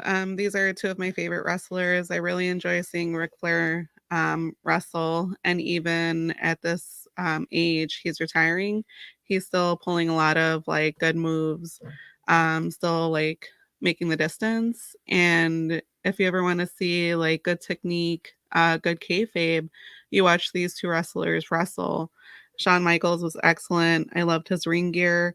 I think he was a perfect person to send Rick off during this match. Again, I have no complaints. This was an excellent match. Got a little teary when this match wrapped. And it's just really good wrestling. I know you said that Flair, like there were some maybe a little bit of misses, or he couldn't pull like some of the moves that he was, but he was still pretty strong in the moves he was making, the hits he was taking. So it's just really good. So, if you are rewatching WrestleMania 24 and you have not ever watched this match, do yourself a favor. I think we're all in agreement that this is a match that you must watch if you are needing to see something that is going to pretty much make you feel for Ric Flair, the underdog, trying to hold on to the last bit. The kind of like like the old gunslinger, still trying to make himself prove his worth out there that he can still do it. Watch this match. And as bonus content, watch the Raw after this WrestleMania, because they had to do a little tribute thing. And in retrospect, like Maria was saying, it's kind of sad because he doesn't stop after this, and you see Reed, and he passes away in a few years, and he had a perfect send off, and it's just kind of ruined. But in a time capsule, it was just a perfect weekend for him. Right. Yes. Anything else to add? Well, I was just going to say, if you like talking about wrestling as much as we do, and you've listened to us or watched us this far, make sure that you subscribe to us at Revisiting the Mania so you can hear us talk more about wrestling, because we love to talk about it. Yeah. And with this, we'll move on to... And it's all downhill. It's all downhill from here? Pretty much. What do you mean? You didn't like Beth Phoenix and Melina? Well, I know that we are a fan of Beth Phoenix as far as, but not in this particular match. Beth Phoenix is teamed up with Melina. Yes. Versus Ashley and Maria, and what's being labeled as a Playboy Bunny Mania Lumberjill match. This is a recommended match for me. Okay, so we'll have you start off. Why do you recommend that people go out and watch this particular match if they are watching WrestleMania 24 for the first time? First of all, because it's a short 5 minutes. Also because it's a palate cleanser. After we just went through the emotion of seeing the WWE Hall of Fame, we saw Ric Flair's last match, very emotional, good match. You have 5 minutes of some quick moving, quick wrestling. It's a little fun. We have Snoop Dogg out there. It's a little silly. And we see the women doing some more technical wrestling which sometimes we don't see a lot of in WrestleManias. So also, I think it was Maria, who's my same name. Yeah. But I love her wrestling gear. She looks great in the red and the gold. She looks awesome. So it's a revisit for me at 5 minutes. It's a quick watch, and I liked it. So Okay. yep. Yeah, but you can get nachos. You can go to the bathroom. There's so many other things you can do. Well, I guess if you're judging this, watching it live, yes, If you're Raymond, live, you could yes, have. you could go to the Yeah, if bathroom. you built a time machine You could get after you nachos. watched this revisit and you decided to go back and rewatch this WrestleMania live in person in Orlando. What would Yes, you skip choose? this match, as Raymond is suggesting. And how Oh, you just skip it anyway. I think there's no reason to watch it. There's a few things. Ashley wasn't supposed to be in this match. I think it Right. was originally Candace. Yeah, she broke her clavicle or she fractured her clavicle again or something like Sounds that. painful. So essentially Beth was the only real worker in this match. And you could tell that she needed that work. She needed someone there, Maria, because Ashley, I think, was the one that wasn't supposed to be there. Yeah. So Ashley's like, yeah, I'll go in there and do it. And you could tell she's still learning. There's a little bit of a struggle for her to get that tilting like hurricanrana done. It's kind of like in slow motion. It's not seamless and quick as you normally would see it with women who's more experienced in doing that, or one of the luchadors and things like that. Well, also we get to see Jerry Lawler for a little bit. So Yeah. were you surprised to see the King? Yeah, were you was proud? this after his heart attack or was this before? I think this might be before. Yeah, Jerry the King Lawler does have a heart attack live on the air during one of the Raws. So this is a pass for you, Raymond. This is also a pass for me. If people are wondering, this would have been my bathroom break if I was rewatching. If I remember watching this during the pay-per-view stream at home. Well, I can't wait to talk with you guys since it seems like 2 passes and a revisit about the triple threat match that's coming up. Oh, the triple threat match of Hunter Hearst Helmsley, Triple H versus John Cena versus the WWE champion Randy Orton. The Legend Killer. The Legend Killer. This is for the spinner belt. Right. If he's a Legend Killer at this time, what legends is he killing now? Now? I don't know. He's been more face-ish now, but didn't he take out Foley, Piper? He's building a little bit of a repertoire of the legends he's been taking out. Sure, he also took out someone like the older ones. Along his way up. But so what did you think about this match? It's a triple threat. Yeah, this was a weird one for me because I wanted all of them to lose because I didn't like any of them. Like at this point, people were accusing Hunter of overbooking himself. Do you feel like that? Do you agree with it? Because I feel like I see him everywhere. No, yeah, I mean, at every WrestleMania, which is what he should be doing. He should be trying to get at the top of the card at every show, and he is one of the better workers at the time. Older fans didn't really like Cena. They thought he was like the kids wrestler with the stupid crayon t-shirts and all that. Fruity Pebble t-shirts. Fruity Pebbles, yeah. And this was Randy. I enjoy Randy now, where he's older and you can tell he's having more fun. Yeah. And he because he was such a dick back then, by his own admission, because he thought that's how he had to be to compete in the locker room. He just had to have that wall up.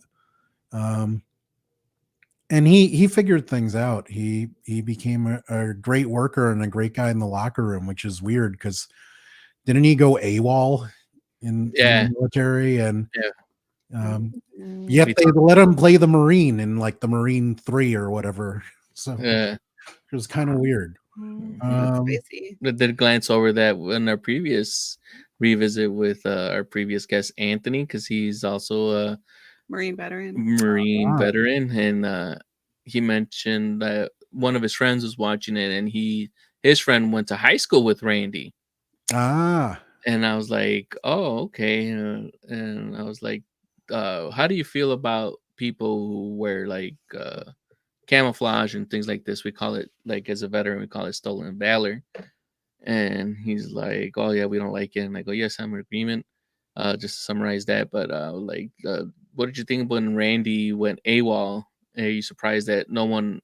Normally they tell us that like someone, you're gonna go face like some type of military type of justice. You'll go to court, and you might go to Leavenworth or one of the military jails for, like, depending on how they want to continue. So I was just wondering who managed to get him out, if it was Cowboy Bob or was it Vince who managed to smooth all that over. I imagine Vince, just because of the money, Yeah.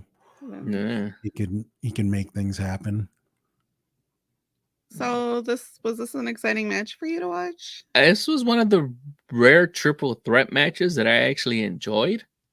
Yeah, I think it was really well worked, because I mean, Yeah. all these guys are good to a certain extent. Mhm. Maybe Cena is not quite as technically good as the other two, but But they were working on helping kind of build Cena with the technical background, coming off tapping out Triple H and Shawn Michaels yeah. on WrestleMania 21 and 22 back to back. So it's like, it's one of those rare things where you kind of should have been building that a little bit sooner in his You're right. story, Yeah. but it took him a while, and I think by the time they started thinking that we should make him more technically sound, the fans were just like, no. We were just thinking like maybe it was like another Hogan 2.0, where it's like he has his like 5 move set, and that's all he can do. Wow. I honestly think Jericho's matches with Cena really helped him develop as a worker. That's when I thought, okay, if need be, he can go. He can do more than the 5 moves of doom. Wow. Yeah, because he ends up being a 15-time champion. 16. No, he's 16. You're right. 16? Yeah. Okay. Yeah, Oh, Randy is behind, or By one. yeah, I think by one. I think. okay, and you have one of them mixed up then. But he hasn't had that many title reigns right here. So between this particular time in 2008 till he's active until, was it 2018, 2019? Yeah, around So that. he's gonna have like a little bit of a title run to get to those 16. But they have great trust in him. Obviously, is not only being able to perform in the ring, but also being able to be, I guess, the face of the company from this point on.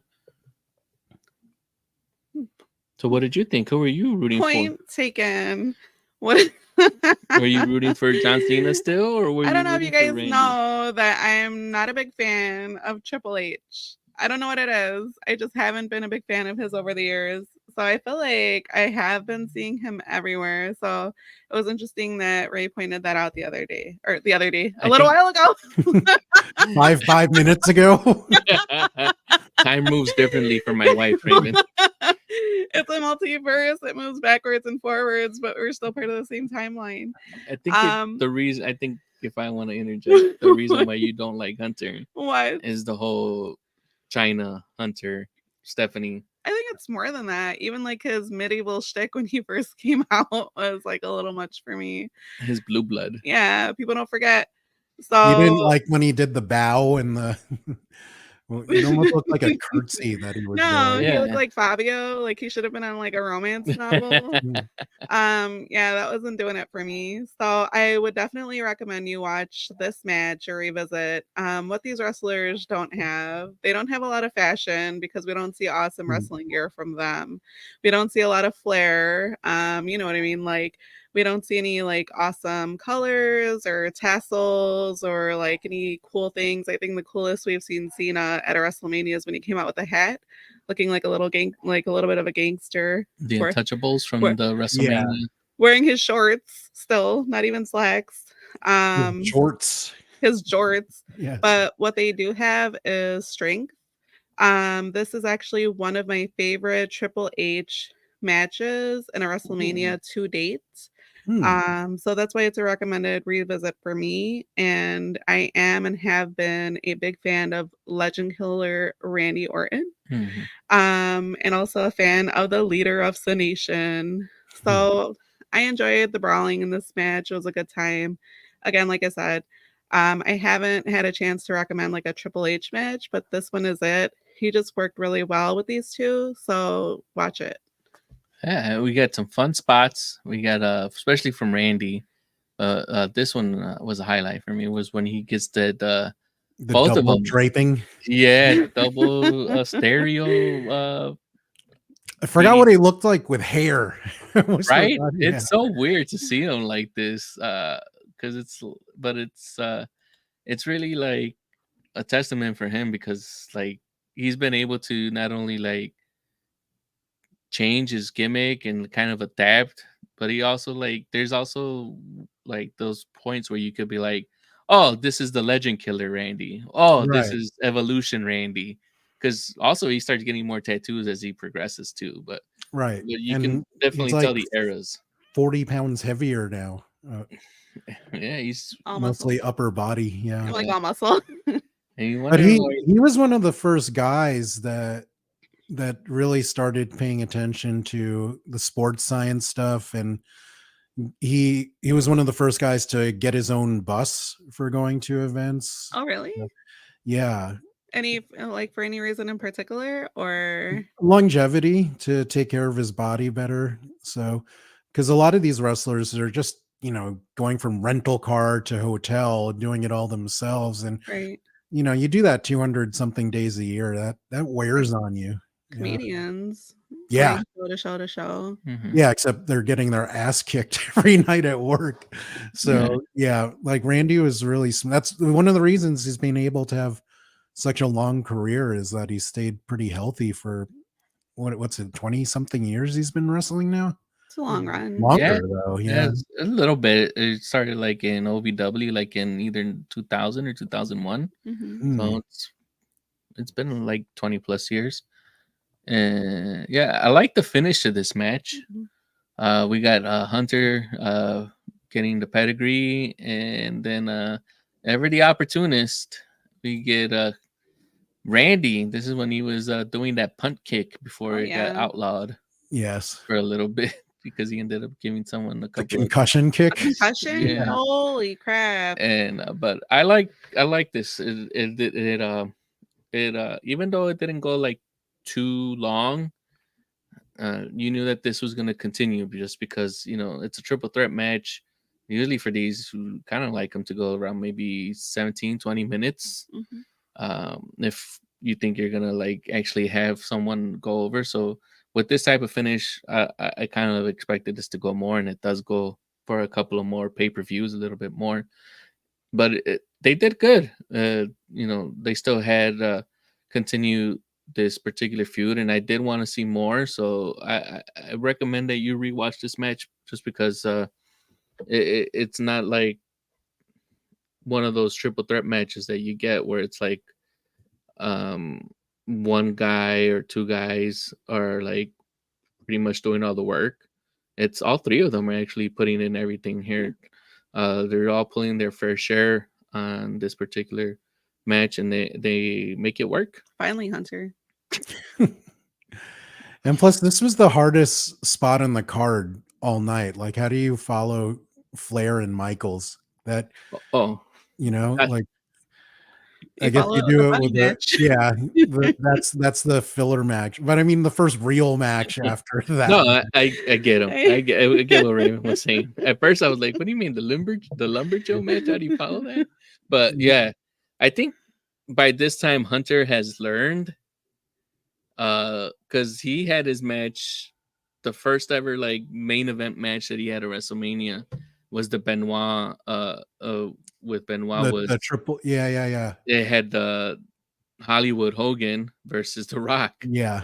And you're like, they had their match like right after that, and you're like, no, I'm not. I don't want to be in that spot again. Yeah. so That's he's been true. learning little by little ever Yeah. since that particular WrestleMania. It took him 6 WrestleManias to figure out how to particularly because he's been avoiding it, but every time he's been like kind of getting close to a main event or main eventing, he's always had that filler match and then his match or maybe one more match.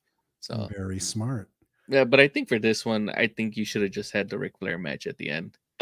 It's like just give it to him. You're supposed to be like, especially Vince, but I think Vince just had his whole thing with like cold grudge with this isn't my guy. Yeah. So why am I gonna make him the main event? I'm okay with the flow of it. Oh, the flow of the card, Yeah. yeah. I'm just talking about like you should have just HBK, Ric Flair main event. They just tear down the house. Everyone's crying when they go everyone's home. Yeah, emotionally I mean, yeah. you're supposed to send the crowd home happy, Yeah, not like a weeping tearful. mess. Yeah, so maybe it doesn't quite work. That's why I don't mind it Okay. being not It's just the me. final. But yeah, No, I get your point. I mean, it is the emotional high point of the card, like by far. But yeah, do you end it like that? I'm not sure because that's kind of weird. Like, I can't imagine a show ending like that. You have to. oh, you'd have Everyone's to holding consider. their Well, breath. that's kind of like I guess you could something current would be like the Avengers Infinity War, That was where it terrible. just ended where the Everybody's snap and gone. you're like, what the heck? I think Right, but cried. this is WrestleMania. This is supposed to be like the But show. if we're going with current times, like Cody has to finish a story. Well, his story technically finished last season when This he story is didn't win. stupid. Yes. But let's we're almost done here. So you missed this part. Grayson Waller and his thing tonight. He's like, here's when he is introducing Cody, he's like, here's an indictment on the American education system because it takes someone more than a year to finish a damn story. Oh, that is funny. Raymond, we didn't get yours before we move on to the next match of Money Mayweather versus the Big Show. Do you recommend this one? Yes, absolutely. I mean, these are 2.5 really great workers. 2.5. That's a shot at half, Cena. Athena. I know it Yeah. was. It's okay, Cena. I love you. And even though I prefer one-on-ones over triple threats, these guys worked it well, and they didn't do too much of one guy taking a powder outside of the ring for too long. So Carlos mentioned that earlier. Usually you have that one guy taking a nap for like 3 minutes so the other guys can work, and there's some of that in every triple threat match, but the pacing on this was really smooth. I think they did a great job. I like that it's called a powder. Yes. Taking a powder. It makes sense. Like when you go powder yourself, you're like taking a little. Yeah, that's cool. I mean, why don't you just give the guy a pillow when he's outside the ring? And just have him roll out, go underneath the ring for a little bit, Wait, where did do he a go? hornswoggle, get out of here. With this one, then we can all say, please go back and if you're revisiting WrestleMania 24, do yourself a favor and catch one of the rare triple threat matches that actually work for a championship here. The work that these guys done is pretty much what we feel is kind of like a blueprint of how most of these triple matches should be going if you're going to be trying to like not have anyone look like they should take the loss or not really show anyone weak or strong over the other ones. So with this, we'll move on to a match that nobody asked for, but I guess Vince wanted to get the popular icon of boxing in there at this point. Money Mayweather versus the Big Show. Now, when I saw this on the card,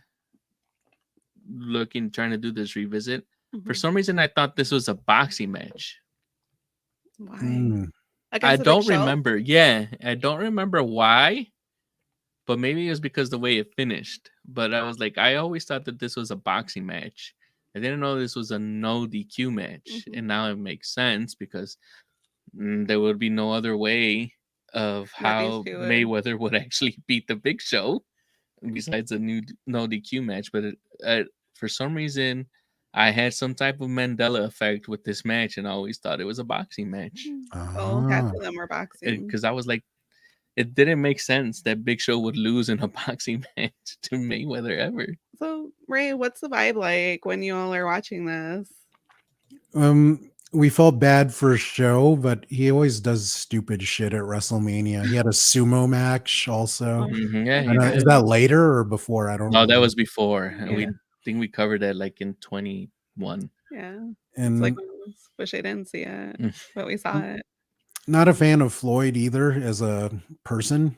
One of the greatest defensive boxers I've ever seen, but I think he's a stuttering piece of garbage outside of the ring. So, no, yeah, and among the people I was with, nobody cared about this. If anything, we felt like, oh, here's Show doing something stupid that he will do to get the mainstream attention. You know, I get it. Like Carlos said, that this gets the mainstream press to cover WrestleMania. So to get an athlete like Floyd, who at the time was one of the biggest names in the world in sports.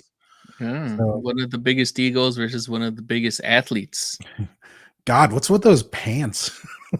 I was thinking Lord, about that Lord. too. I was Is like, it hammer time? What's going on here? I thought he had stolen Hijo del Vikingo's Ah. style at that point. That would have been his dad at that point, Vikingo. But I can't recommend this match. I like that they do get this entourage. They do kind of like do some things to kind of make this match more believable that the Big Show could actually lose to Mayweather. Right. But it's not worth revisiting. I to had me. to ask, I'm like, is this a match that somebody asked for? Because it was awkward and a pass for me. Reminiscent of Bam Bam Bigelow versus Lawrence Taylor in WrestleMania 11. It is exactly that type of match. I Mhm. mean, it's just for the mainstream press. But And I think the storyline was better than the match. So at No Way Out, Big Show made a return to the company after taking some time off. Big Show threatened to give Rey Mysterio a choke slam, and Mayweather is a close friend of Mysterio, so he came to his aid, confronted by Big Show, and that's where we get the storyline from. Because I'm like, why is this happening? But aside from the story, the actual match was pretty crappy. I wouldn't recommend it. It wasn't a revisit for me. It just looks really awkward. I think the Big Show probably felt like Bam Bam felt. It's just one of those Like, weird why do I matches. have to do this? why are we doing this? But like you said, as far as it being a draw from mainstream media and bringing in like that kind of advertising, I can see why. But it was just like an ill-fitting match for me. Without being like plucked back into that moment of time, we can't see if maybe Vince saw that the buys weren't there for either the pay-per-views. Like, I don't know if you could see that much that early. No. As far as that's concerned, but maybe the tickets weren't moving in the stadium, and they wanted to make sure that gets filled up. So that's the only thing I can think of. And they're like, "Can we make this happen? How much can we pay Floyd?" Okay. And Vince has always been celebrity obsessed from WrestleMania from day one. With Billy Martin, was that the best he could do? Well, I guess he had Ali. Was Ali the biggest name? Yeah, I think Ali, and I guess Liberace, Mr. T. Well, we also get Raven Simone in this WrestleMania also. Yeah. So Raven comes out there to... It was nice. She did a nice shout out for Make-A-Wish. Yeah, highlight the Make-A-Wish kids. Totally forgot she was even there. Yeah. Is it because some people might confuse you, Raymond and Raven? No, I think whenever something is happening in the ring, about that for one, on that one for a while. Wow, you were saving that one, and I was like, I don't know. That's the one you kept in the holster. It was either that or if you ever thought about naming your podcast That's So Raymond. That's another one. That's terrible. Oh my God. I didn't think I would hear it, but here we are. It made her laugh. So Yeah, but she's not laughing at the joke. She's I know laughing she's at laughing you. that it actually pulled it You're off. making- That's why. I don't know. That's why she's laughing either. Fine. Okay, so with that, I think this is a For this, we'll match get for to us. Kimberly actually coming out here and giving us the attendance. This is 2008. And Wait, who is that? 8. I don't remember this woman. You don't remember Kim Kardashian being Oh. kind of the host of this She WrestleMania was. and having to go out there and give you the audience that's there that the grand number for the attendance was 74,635. Woo. Totally don't remember that. Huh. Maybe you were in the bathroom or No, kicking I mean the bar in the shins. the big thing. I mean, Flair and HBK was what everyone, the wrestling fans were concerned about. with. Yeah. Yeah. So we get to the main event. The Undertaker. The Undertaker, he's back. He lost his title to Edge, and now he wants his revenge. Edge, also known as Edge. Yes. Yes, the rated R superstar. Right now he's in the storyline where he has his own little stable with Hawkins true? and Ryder. Yeah. yes, Hawkins and Ryder, and he's also the boy toy of the SmackDown general manager, Vicky Guerrero. Oh, at this time, right? At this time, Okay. yes. Yeah, I was This curious. is when Vicky starts doing her very loud and obnoxious "excuse me." I forgot that Hawkins and Ryder, or as Shawn Michaels called them, Edge and his 2 Edge guys. Like, whatever happened to Hawkins?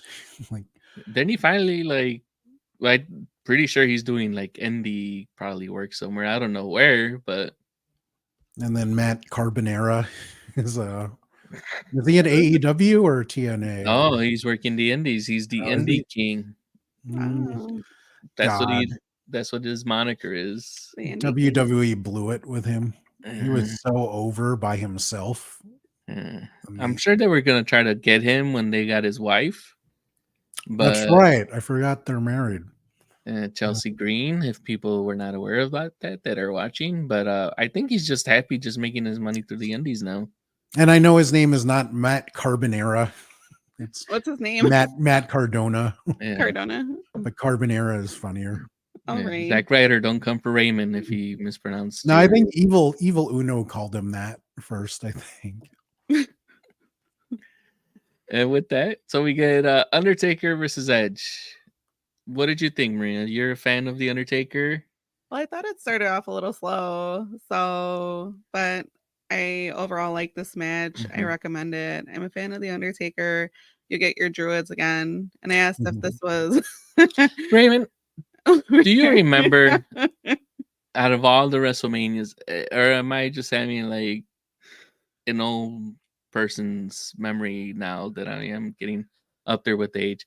But I remember that there is an entrance with the Undertaker that's exactly like this, but Vince actually put out a little bit more money, and they kind of got like those Tesla coil electrical strikes coming out at one point. Yeah, they do that depending on the venue, but also the entrances got slower as he got older just because He's it old. was harder for him to walk in the ring. Like at this point, I've seen him in backstage a few times, and you can see like, dude, this guy's in pain. He was just walking around.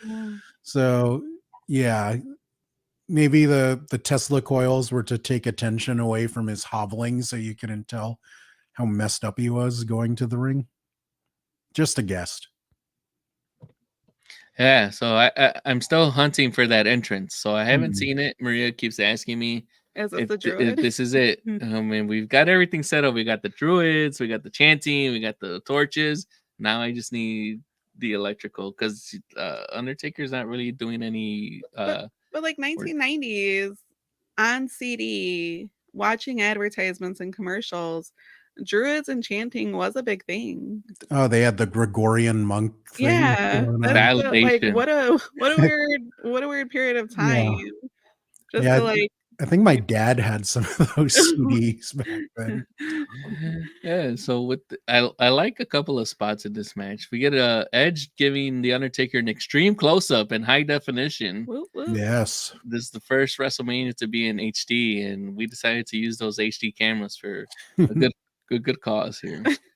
The Undertaker, like Raymond started mention or he touched upon here, is he's not moving as fast. He's slowing down a little bit, and he's becoming a big UFC fan during this time. Oh yeah. So it was interesting that even though we do get him getting like that tombstone and still doing the rope walk, he did it like 3 times in this match. He also ran and leapt over. Yeah, he did one of those rope. tope suicides over the top rope, but he incorporates more of submissions, and this is where we get the Hell's Gate. I believe this is called. You're correct. Was this the first pay-per-view he won with Hell's Gate? Because I don't remember him winning like this before. If it's not, it's like the beginning of it. Like maybe he's done it before, because they don't say that it's the Hell's Gate yet. So they just call it like its technical move. I forget what it's actually called, like in the UFC. It is a hell of a move, though. Yeah. So it was interesting that they had booked it this way. That after like the Undertaker, which they did a great job.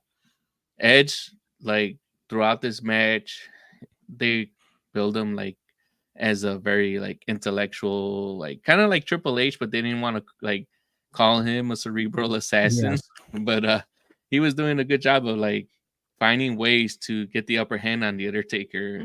And you were building up that whole thing. If you were like a big Undertaker mark, like I don't know if the Undertaker's gonna be able to beat him. How is he gonna be able to overcome Edge just countering everything? And then like he kicks out of the tombstone, and you're like, oh my god, what does the Undertaker have to do? And then gets him with the Hell's Gate. So it was like one of those interesting ways of kind of like helping the Undertaker find a different way to not only keep a streak alive, but to kind of like add like another path for him to have a victory and be like a viable threat. Oh yeah, and he retains his streak 16-0. So, and it's a move that's easier on his body because he's just lying there basically. He's not like lifting anyone up or doing anything. Like it would be very hard to hurt himself doing Hell's Gate, whereas you could botch a tombstone or a choke slam or something. Don't we see a tombstone though in this? Yeah, that's what I'm saying. Yeah. He gives him the tombstone, but Edge still kicks out, and that's when you're like, oh my god, how's he gonna still beat him? Yeah. Was this the point where I don't know when it first started where finishers stopped working at WrestleMania? I think it happens later still, where we start this match here, I'm like, well, it could have been, but I remember like every match started doing that, where it was like one WrestleMania card where it was like a finisher, kick out, finisher. Oh, even Shawn didn't he? Like he had super kicked Flair 3 times because for some reason finishers stopped working in WrestleMania. I was going to talk to you guys about this earlier, not to go back to the chamber. No, go for it. But we were talking about how somebody was being held up, and Ric Flair pulls the same move, doesn't he, with Shawn Michaels, where he's just like holding him straight up. Was it Becca? What are you talking about? During this WrestleMania. During the chamber, someone's being held up. Yeah, there. I can't think of her name. We were just talking about her show that we were watching her. Bianca. Bianca. She was holding one of the ladies up for like it felt like about a minute. Oh, for one of the the delayed suplex. Yes, and Bianca does the marching. I'm like, it's incredibly strong. But that's a good tip. And then Flair does the same thing. Flair's actually able to pull off that. Well, thanks to Shawn also being able to balance himself, but to be able to maintain and sustain him for a little bit at his age, that was like one of my favorite spots. I forgot about that. Yep. So with this, do you recommend that people? I recommend that you watch this match with Undertaker and Edge. It's pretty cool. I like this finishing move, switching it up. We still see a tombstone, and it's pretty cool. Yeah, I also recommend that people go back and rewatch this Mania if they haven't.